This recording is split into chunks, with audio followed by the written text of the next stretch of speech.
Hello and welcome to episode number 154, where I take questions from the Elements community. Questions like how to balance multiple doshas at once, what is the best way to organize a Vata Pitta dosha using daily routines.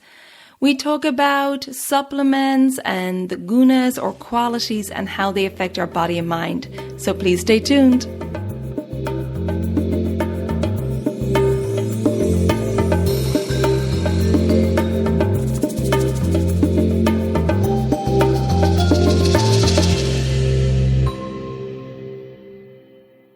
Hello and welcome to the Elements of Ayurveda podcast. I'm your host Colette, and I hope to educate and empower you to take charge of your health and well-being, preventing disease in the body and mind so that you can thrive in life.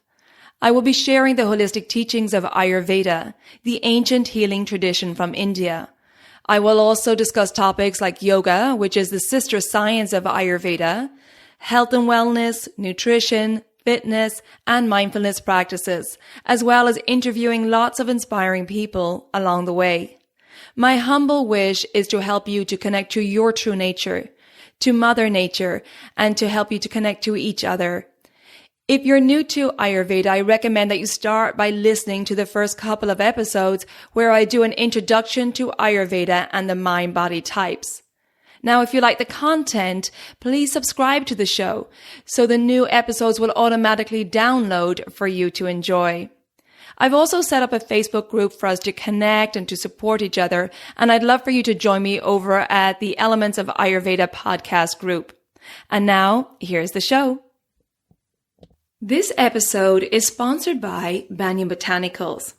So here's something to smile about. Banyan Botanicals has a new Ayurvedic tooth powder.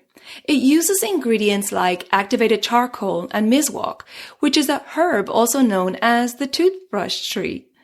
Cleansing for the mouth, this tooth powder supports healthy teeth and gums and even helps enhance your taste buds. You see, in Ayurveda, the mouth is linked to Bodhika Kapha, which is a subtype of the Kapha dosha that influences our sense of taste, along with the health of our digestion and much more.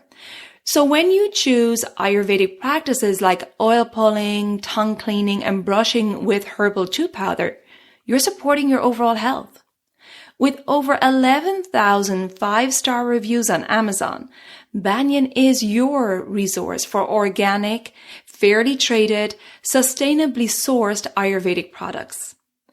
Also get lots of free Ayurvedic content and exceptional customer service when you visit banyanbotanicals.com/elements and receive a discount on tooth powder and all my favorite Banyan products. So visit banyanbotanicals.com/elements. Hey there, it's Colette and welcome to this Q&A episode. I received some great questions within the podcast Facebook group and also by email. So thank you to all those who submitted your questions. And I want to get straight into it because we have a lot to cover today. So the first question is from Vera. And Vera says, "Hi Colette, I am Vata Kapha. I'm in the Vata stage of life. And since 10 years, I live in the tropics in Australia where there is more drying wind due to the La Nina effect, which has arrived. I'm drying out, especially my scalp. Normally hemp seed oil has helped. Coconut oil is a little too oily for me. I try now also to stay indoors more, but I love to walk and be outside. My agni is okay, I feel, and I sleep all right too, going to bed between 9:30 and 10. I ingest now more olive oil, ghee, hemp seed oil, but still have an aggravated dry scalp. Consequently, I am feeling more anxious, which is more Vata aggravating, I understand. My question is, now that we are living in a climate-changed earth, where for me there is more drying winds and Vata Kapha dosha in the Vata stage of life, how can I pacify more the effects of this? It should really be wet season now. I'm very grateful for your informative podcast. Just listened to the one regarding the glands. Absolutely loved it. Thank you, Colette. Vera. Hi, Vera. Thanks for your question. And the podcast episode that Vera was referring to was episode number 153, the pineal and pituitary glands. So check that out. But Vera, the great thing here, first of all, is that you're noticing the qualities of the environment. And that's really big in Ayurveda, to notice what qualities are in the environment, because we know they impact our body and the doshas in our body. So you're saying that due to this La Nina effect, you're having more of the drying wind instead of your usual wet season. Now, in a normal wet season, you would probably notice how your kapha dosha becomes more aggravated with the extra moisture in the environment. However, now with this drying wind that you're experiencing, you're probably seeing the effect more on your vata dosha. And when vata is aggravated, it can result in more dryness of the skin, the hair, the lips, the bowels, and it can cause excess movement in the mind, resulting in anxiety, nervousness, worry, and so on. So like I said earlier, it's really wonderful that you're recognizing the qualities in the environment, and we know these qualities affect our body and mind. So the simple principle in Ayurveda is to bring in the opposite qualities to pacify the aggravated dosha. So in your case, Vera, there's lots of wind and dryness, and this is having an effect on your vata dosha. And you're also in the vata stage of life, which is making you even more sensitive to this vata-provoking weather. Therefore, the opposite qualities to dry and mobile are moist and grounding. And this is what you need to focus on now. Obviously, I'm going on the information you gave me. So some general tips for you to help you bring in more moisture into your body and more grounding quality to pacify that anxiety in the mind. The first tip would be to keep adding the good fats into your diet, as this will be grounding and nourishing for the tissues and for vata dosha. However, we need to keep in mind that your second dosha is kapha. And so you have to be mindful how much oil you're using, because too much oil could aggravate kapha, right? So what I would do is add the oil into your foods, into your diet.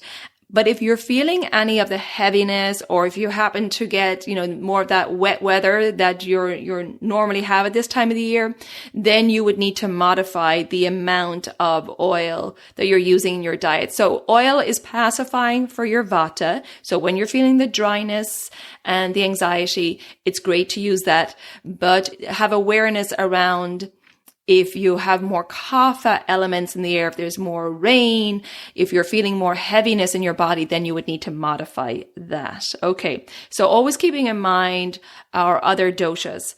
Also, another tip would be to sip on warm liquids throughout the day, bringing moisture to your body. Okay. So sipping on warm liquids will help your digestion. It'll also make sure you're well hydrated, of course. Eating warm foods with lots of moisture. And that moisture could come from the good fats or from liquids, like in soups and stews and so on. I would really recommend, Vera, that you do an Abhyanga oil massage daily, and also add a scalp massage in here as well. So I recommend for you doing this in the morning before you wash your hair. Allow the oil to soak in on your scalp and your body for about 15 to 20 minutes, and then just wash off the excess oil. The reason I'm suggesting not to leave the oil in your scalp overnight, as sometimes is suggested, is that may cause congestion for your kapha. So again, we're always keeping your second dosha in mind here. So doing it in the morning, in part of your morning routine, it should take as long as it takes to put on moisturizer on your body. It doesn't have to be an elaborate process. Circling on the joints, putting it all over your body, and then massaging it into your hair, your scalp. And then once you hop into the shower, put the shampoo on your oily hair. Don't wet it first. It will trap the oil better and remove it from your hair. Now, in regards to the oil to use, I would recommend like a sesame, which would be nice and warming for both your vata and kapha. You're going in through spring now, and then onto summer. So the sesame may become too warming for you. If that's the case, you could use sunflower or olive oil. And always choose organic and cold pressed oil, because we know what we put on our body goes into our body. Okay, another tip would be, while the oil is on your skin for that 15-20 minutes, you could do some mindfulness practices like meditation or pranayama, which would really counter that mobile quality, that excess movement of the mind. Pranayama would be a wonderful practice for you when you're feeling anxious. Just taking some simple deep belly breaths, like some yoga breaths, breathing in nice and deep through your nose for a 4 or 5 count. Take a little pause at the top of the breath, and then exhale through your nose for that same 4 or 5 count, and take a pause at the bottom of the breath. I find putting a hand on the belly and a hand on the chest really helpful, because you'll make sure that you're using the full capacity of your lungs and you're breathing not only into your belly, but all the way up into your chest. Now, these deep belly breaths will really help calm the mind and also bring your mind back into the present moment. When Vata is aggravated, there is a tendency for the mind to go to the future, which of course can create stress. We're getting caught up in a virtual story of what might happen in the future. So focusing on your breath and bringing yourself back to the present moment will instantly bring more calm to your mind. It's the fastest way we have to calm the mind. With this practice in place, it will become automatic that you do that. You'll find yourself going off in a virtual story and you go, you'll catch yourself at some point, and the more you practice it, the faster you'll catch yourself in that virtual story. And then you'll have this instant reaction to go to your breath, bring yourself back to the present moment. And I find that can be really helpful. Now, another thing is, you said you like walking, and it's a shame to stop yourself from going outdoors.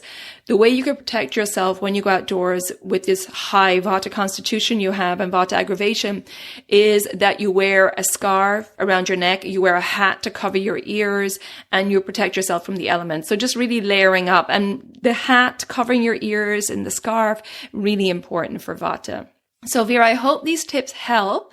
But again, I think the awareness of the qualities in nature is really wonderful. And that's huge that you have that awareness, and that will really help you understand how, obviously you already understand how they're affecting your body, and now making the decision of checking in every day how you're feeling, and then bringing in the opposite qualities that you need to pacify. So well done on the awareness, and I hope those tips help you. Let us know over in the Elements of Ayurveda podcast Facebook group if they helped. Okay, next question. This is from Joe, and Joe says, "Hi Colette, this problem is going to sound like a weird question, and I don't even know if I am addressing the issue. As a Vata Pitta dosha type, I have realized how amazing it is that one moment I am completely organized, and the next, my desk and my life is completely in disarray. Is this just the joys of being a whimsical Vata type struggling for perfection? Are there some daily routines that could assist me in maintaining a happy balance in between?" Hi, Joe. Thanks for your question. And it's not a weird question at all, but a common feeling that many Vata Pitta constitutions struggle with. As we know, the Pitta loves organization and planning and filing, and sometimes can have a tendency towards perfection, which obviously is good to a certain point. But when perfectionism is resulting in spending extra time on a task or draining your energy because the task isn't perfect enough, then it creates problems. Then we know that Vata is like the wind energy in the body, and it loves to keep moving and multitasking and jumping from task to task with lots of creative ideas. Now, this spontaneity and creativity is what makes Vata vibrant. However, when it goes too far, it creates overwhelm and decision fatigue or decision paralysis and exhaustion. So in answer to your question, Joe, here are some suggestions for you. The first one for Vata is routine. So important to organize the Vata dosha and to pacify and ground the Vata dosha. And as we know, it's one of the most challenging habits for Vata because Vata loves that spontaneity. But establishing daily routines that become part of your life, just like brushing your teeth, can be one of the best ways to keep Vata pacified. It will also prevent that decision fatigue and overwhelm. And you'll just have this set schedule of self-care practices that you do, simple ones like brushing your teeth in the morning that you don't even have to think about. But these practices really set up a very grounding foundation for your day.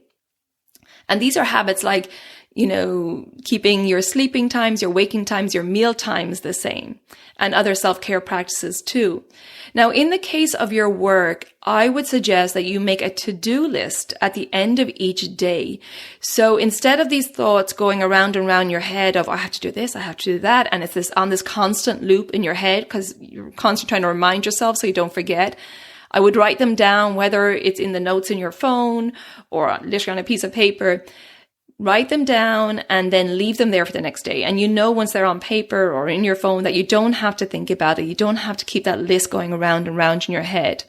I would also suggest scheduling set days and times on your calendar to do your filing, your accounts, returning calls or emails. So again, that you're not constantly thinking of when you're going to fit those tasks in and wasting energy on constantly reminding yourself of what needs to be done.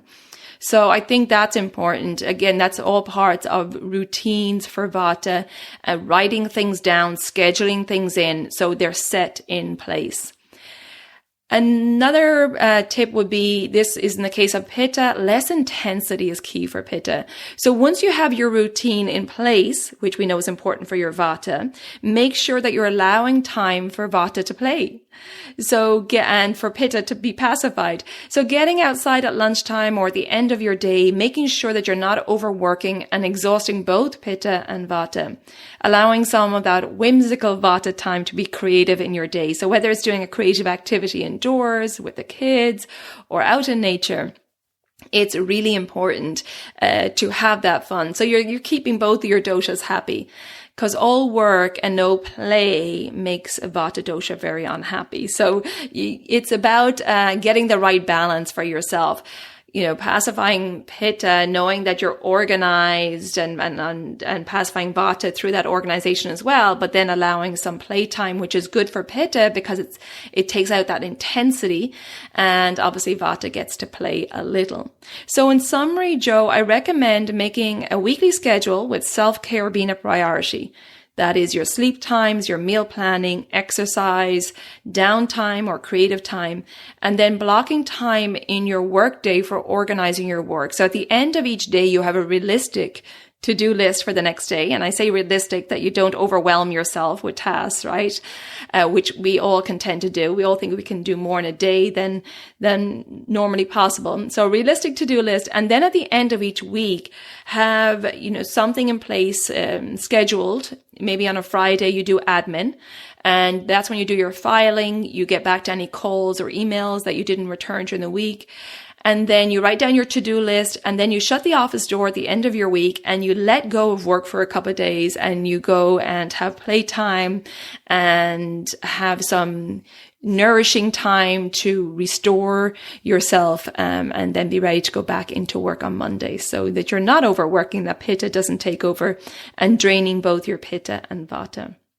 And I also recommend checking in with yourself each morning and see what your body and mind needs that day. And this is where I'm talking about the qualities or the gunas or you're feeling. We talked about in the previous question with Vera, she was feeling the qualities in her environment and how they were affecting her body and her doshas. And it's the same for all of us. We should be seeing what qualities are showing up, or in Ayurveda, we call them gunas. Are you feeling heated or cold? Are you feeling restless or focused or spacey or intense? And again, in Ayurveda, it's bringing in the opposite qualities to keep yourself in balance. So for example, if you wake up feeling overwhelmed and scattered mentally, then okay, my Vata is overwhelmed, it's aggravated. So the best thing for you to do, Joe, would be to start your morning with some mindfulness routine, maybe some pranayama or meditation, or going out in nature if you want to go outside, and some grounding time in nature, and having a grounding breakfast. And all that will pacify that Vata dosha, which was feeling overwhelmed and scattered. Then perhaps taking some time when you go into your office to organize your desk or write down your to-do list before beginning work that day. So you're setting yourself up with a foundation of grounding practices, being organized, and that will help balance that scattered, overwhelmed feeling. So I know this can seem like a lot at first, but it really is that very simple principle in Ayurveda called the principle of opposites. And it's the same principle as I talked about in the previous question with Vera. It's about being aware of the qualities or gunas in your body and your mind, in the environment also, and choosing what you need to keep your doshas pacified that day. Another simple example would be if it's hot outside and your body feels overheated and you've thrown off your covers overnight, in the bed because you just feel really hot and you're feeling irritable and grouchy in the morning, then this sounds like the pitta is aggravated, right?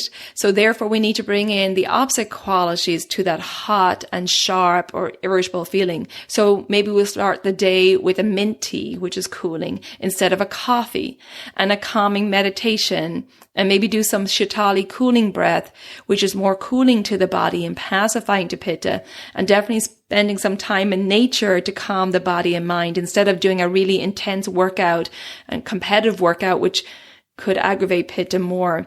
So that's a simple example of how to choose pitta pacifying foods and routines in order to pacify that pitta that you woke up when you woke up, you're feeling aggravated. Of course, we want to bring in pitta pacifying foods that day, avoiding caffeine and alcohol and spicy food and nightshades and fried foods. It's all about tuning in to your body and mind in the morning and getting really aware of the subtle signals in your body and what you're feeling. And like I said, it can be weird at the start, but it literally is quite a simple concept. I do talk about the gunas a lot in my Daily Habits for Holistic Health course, and that is actually on sale right now for a limited time. But in this course, which is a 28-day online self-paced program, I cover the foundations of Ayurvedic healing, which is the principle of opposites that I'm talking about here. And again, just having the awareness of what qualities are being expressed in your body and mind, and then how to bring in the opposite quality so that you're essentially becoming your own healer and being acutely aware of the subtle changes in your body and mind. We talk about also the mental gunas in this online course, the gunas of Rajas, Sattva, and Tamas, and how to balance mentally with mindfulness practices, along with, of course, the circadian rhythms and how to align your day and energy cycles and set up daily self-care practices to keep your body and mind in balance. So, as I said, this course is discounted right now. So if you're listening to me talking about these gunas and still having trouble with this concept, check out this course. It's really good value. It's a 28-day self-paced online course. You'll not only get a structure for implementing daily habits to help keep you pacified, but you'll get a lot of education around this principle of opposites. My objective in this course is for you to set up a routine and also to be educated and empowered to become your own healer so that you can make choices for your own health and prevent imbalances and illnesses. So I'll put the link to that course in the show notes, or just visit my website, elementshealingandwellbeing.com. For the limited time discounted course, go to the events tab and you'll see the discounted course there. If you're listening to this episode long after October 2020, then you can just visit the services and programs tab and you'll find the Daily Habits course there. Okay, Joe, I hope I answered your question. Lots of just organizational tips there, and particularly for Vata and Pitta, which is your constitution. So I hope that helps, and thank you for submitting your question. All right, next question is from Sue. Sue says, I was intrigued by the cysts and ovaries around stagnation podcast you had recently, and it was in regards to menstruating women, and would like to know what would be different for women post-menopause around cysts. Hi, Sue. Thanks for your question. Now, the podcast episode that Sue mentioned was number 143, Women's Reproductive Health with Dr. Sujata.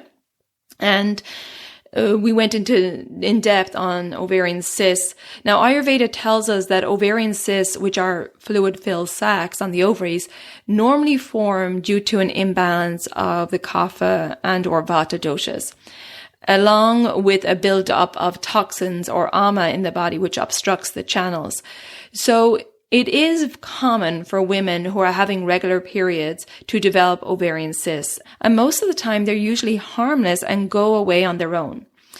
They are less common after menopause.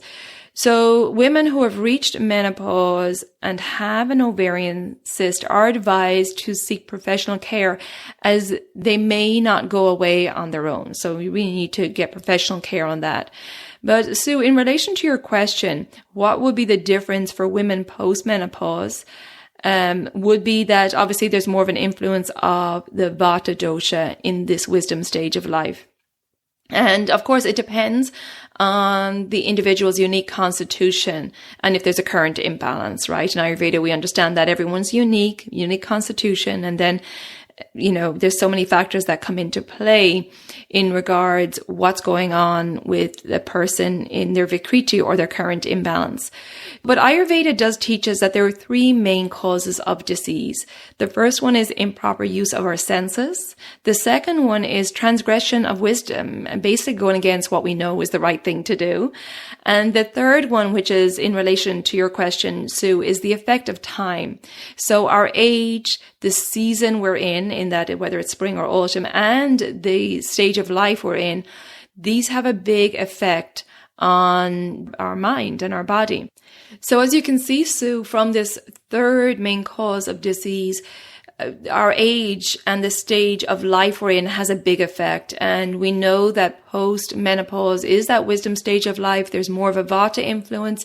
So if you have a high Vata constitution, you will be more sensitive to this Vata influence at this stage in life and really have to be more disciplined about maintaining and pacifying that Vata dosha. So in relation to the cysts, yes, cysts can occur, not as common post-menopause, but if they do occur, they are less likely to go away on their own, and so they need really professional care.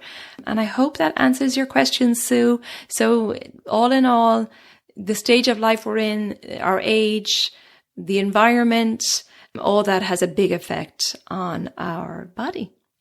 Okay, thanks, Sue, for that question. And now next, moving on to Karen, who says, "Hi, Colette. This is not really a question, but could you talk about how to balance two imbalanced doshas at the same time? In that, if you have a Vata Pitta imbalance, thinking menopause related issues on this one. Thank you." And then someone else sent me a similar question, and I don't have their name, so I'm really sorry about that. But question was in relation to strategies to identify what doshas are out of balance and how to address it. Daily, weekly, monthly inquiries or assessments. Okay, thank you to both of you for those questions.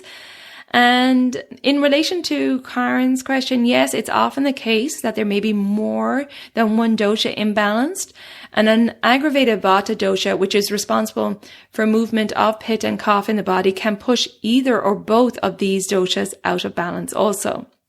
Now I'm going to start this answer by addressing how to identify what doshas are out of balance. And this has to begin really with an understanding of your own unique constitution and understanding your tendencies of aggravation.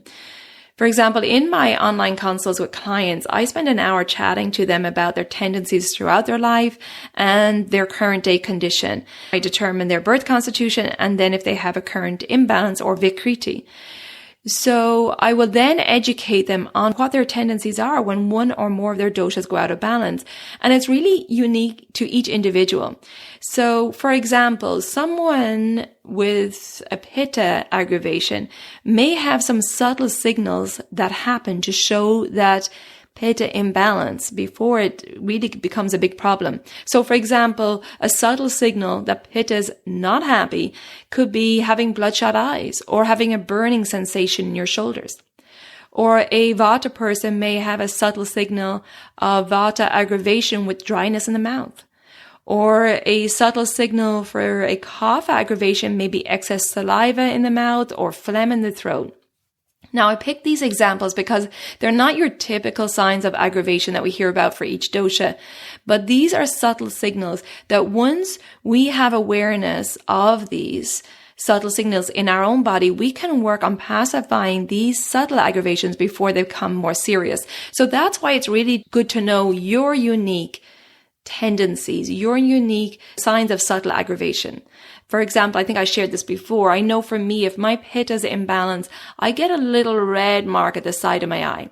And I know that is a tiny, subtle signal that my pitta is not happy. And I immediately bring in pitta pacifying routines and foods and so on to get that under control before it manifests into something else. So this is what you learn when you have a consultation. You'll learn what are your tendencies. And again, they can be unique to each individual, and it's really good to know these subtle signals.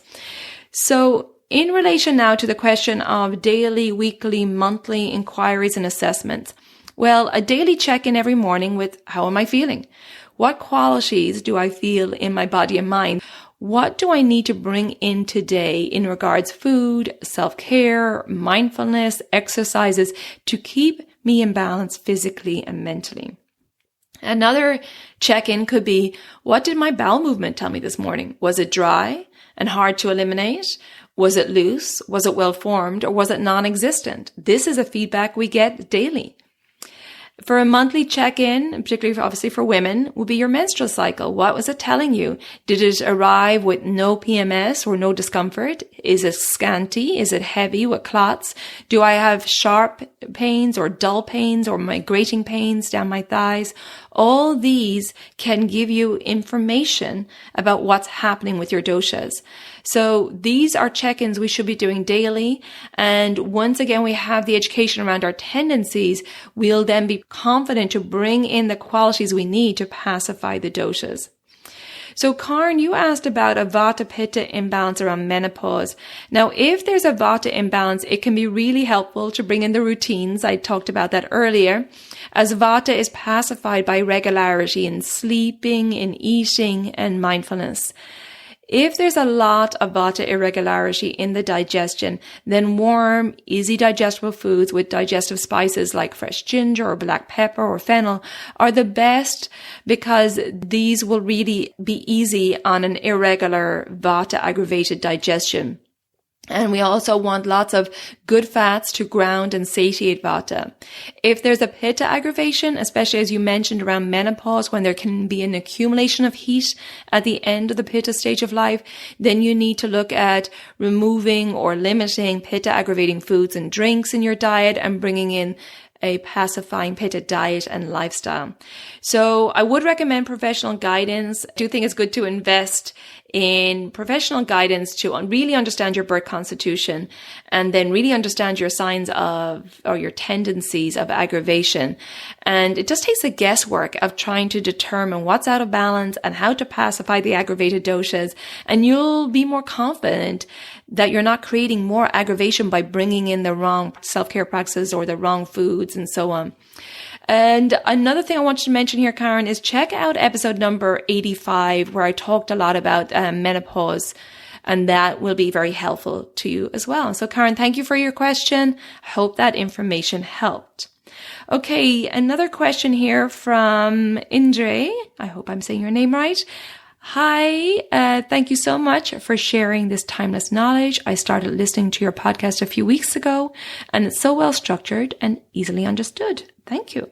So it's a personal question regarding my mom, who's 56 years old, Vata predominant woman, started taking ashwagandha, but every time she tried to take it, she vomited everything out.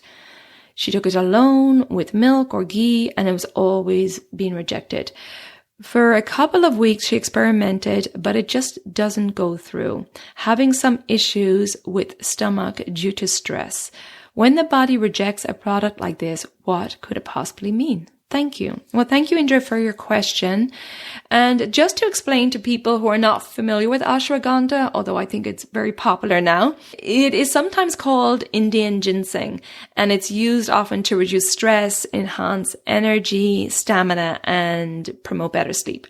It's also known for being grounding and stabilizing, and so often recommended for balancing Vata. Now, it's also a nightshade, and it is warming and drying. And in large amounts, it can cause gastrointestinal upset diarrhea, nausea, and vomiting. These symptoms are generally due to aggravated pitta. And I'm wondering, Indre, if that's what's happening with your mother's reaction to ashwagandha. Is it due to a pitta aggravation, or that the intestinal lining is aggravated and so it's rejecting it? I obviously can only speculate here, but whatever the reason, your mother's body is giving clear signals that it's rejecting it. And so I would recommend not continuing with it. I would also recommend for everybody to get advice around supplements, even though they're natural. They do have an effect on your body, on the doshas. And so you want to make sure that the supplements you're taking are beneficial for your unique constitution or your current imbalance, rather than causing further aggravation. I'm not a huge fan of taking a lot of supplements. And I recommend using food as medicine, as nature has an intelligence in the whole foods that our body recognizes and digests and assimilates really easy. Of course, this depends on our digestive system, and hopefully our digestive system is working efficiently. So trying to use your food as much as possible. And if you are using supplements, really get advice on that. And in this case, Indra, I would say that it's best for your mom to get advice. I do think it might be aggravating pitta.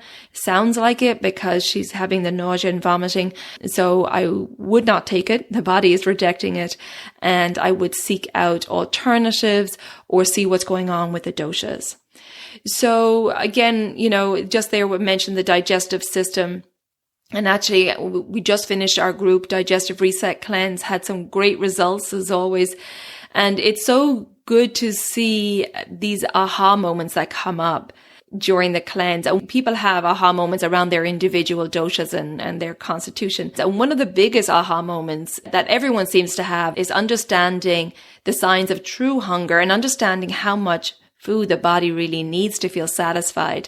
And I see again and again that everyone really sees that during the cleanse. Now, this is not a fasting cleanse. You're eating at certain points throughout the day and it's tailored to everyone's needs and so on.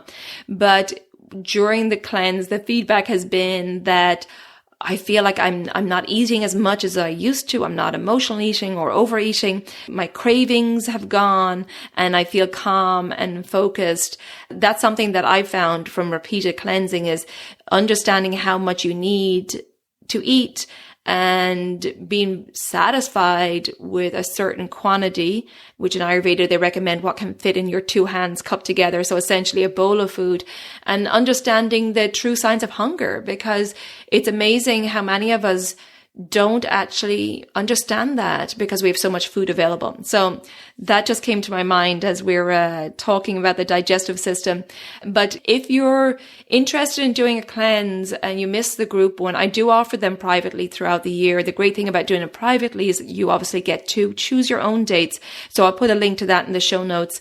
Or you can go to my website, elementshealingandwellbeing.com, and just go to services and you'll find it under programs. For those of you who are interested in the next group cleanse, it's going to be in January 2021. So that will be the next discounted group cleanse. But like I said, you can do it privately, choose your own dates at any time. And that is the end of our questions. So thank you to everybody who submitted questions. I hope I answered them. If you have any additional questions, if you have any comments or feedback from anyone, I'd love to hear from you, either over on the Facebook group, the Elements of Ayurveda Podcast Facebook group. I'll put the link in the show notes, or you could just email me privately at info@elementshealingandwellbeing.com. I'll put that in the show notes too. Take good care of yourself. There's a lot going on right now.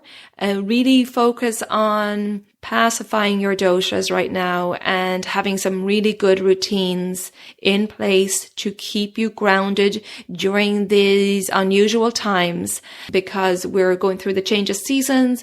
The COVID's still around. There's still lots of changes there. So really take care of yourself. That's a really good place to start so that you can be there for others as well.